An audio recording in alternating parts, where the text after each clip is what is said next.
Quand Emmanuel Macron a annoncé le 12 mars 2020 que les écoles, les collèges, les lycées et les universités seront fermés. Logiquement, la réaction de beaucoup de jeunes a été celle-là. Ouais, ils sont fermés.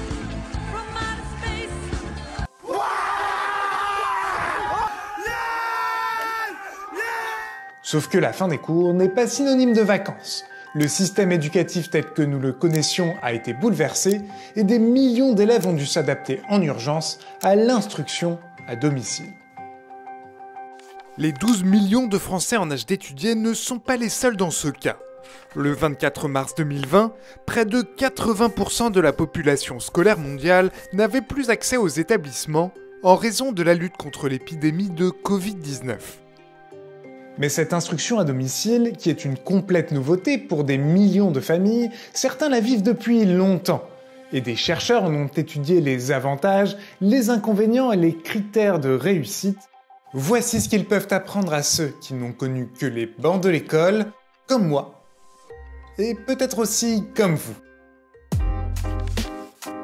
En France, ce n'est pas l'école qui est obligatoire, c'est l'instruction qui l'est. Cette instruction, en même temps qu'il l'a rendue obligatoire, Jules Ferry a permis dès 1882 qu'elle soit suivie dans des écoles ou hors des établissements scolaires. Une situation que connaît bien Anna, 15 ans, en sport-études-équitation à Conches dans l'Eure depuis 2 ans.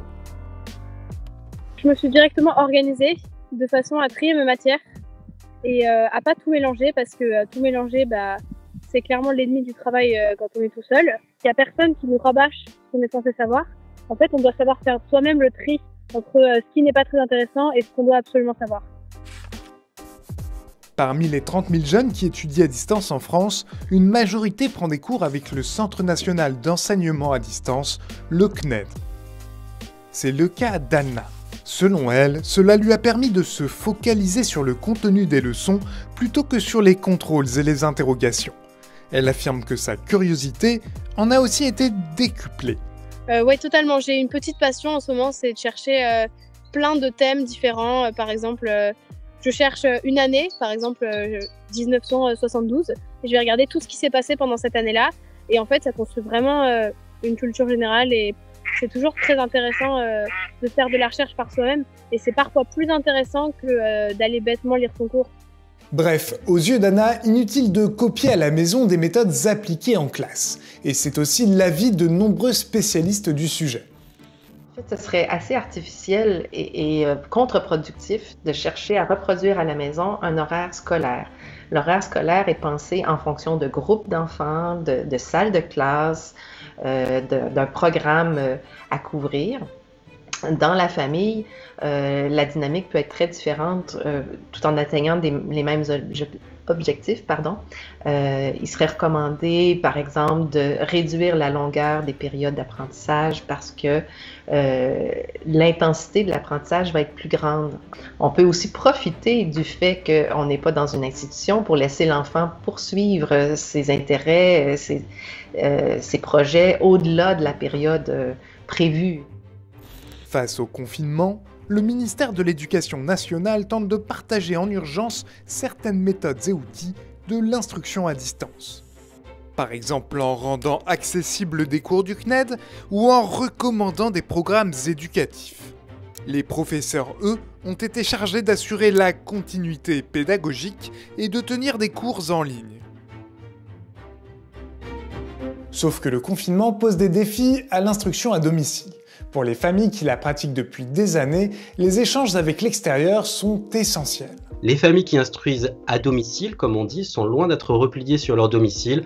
Elles sortent, elles voient d'autres familles, elles sont loin d'être confinées. Donc la situation actuelle de confinement n'a rien à voir avec l'ordinaire d'une famille qui fait l'école à la maison et qui est loin d'être repliée comme on l'est actuellement. C'est ce qui rend la situation du confinement si spécifique.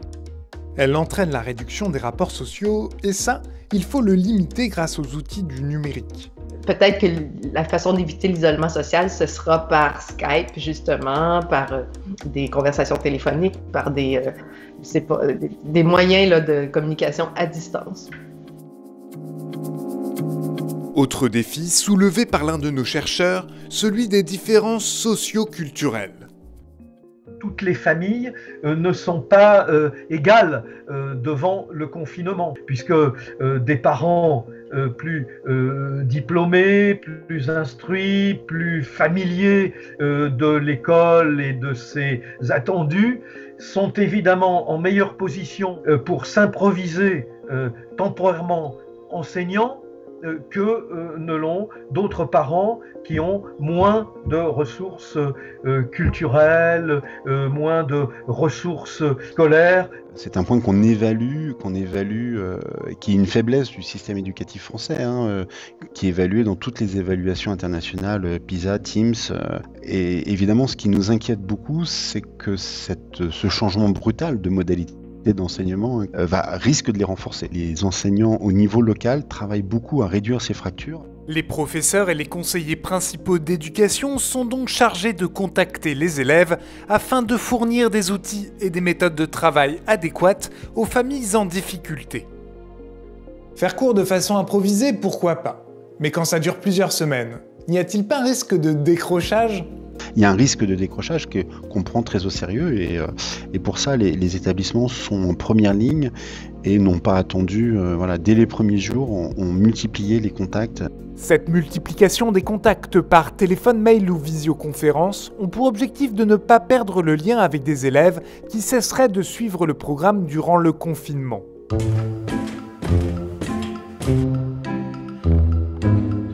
Pour l'américain Peter Gray, il faut savoir distinguer ce décrochage d'une tendance très normale de l'enfant à vouloir faire autre chose que suivre un programme, surtout en période de confinement.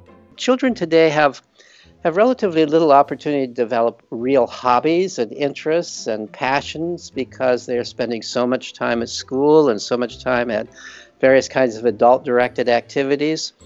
And so this is an opportunity for them to really explore things that they might be interested in and pursue their own interests. And parents would be well advised to encourage their children along these lines rather than insist that their children spend time trying to replicate the school curriculum at home.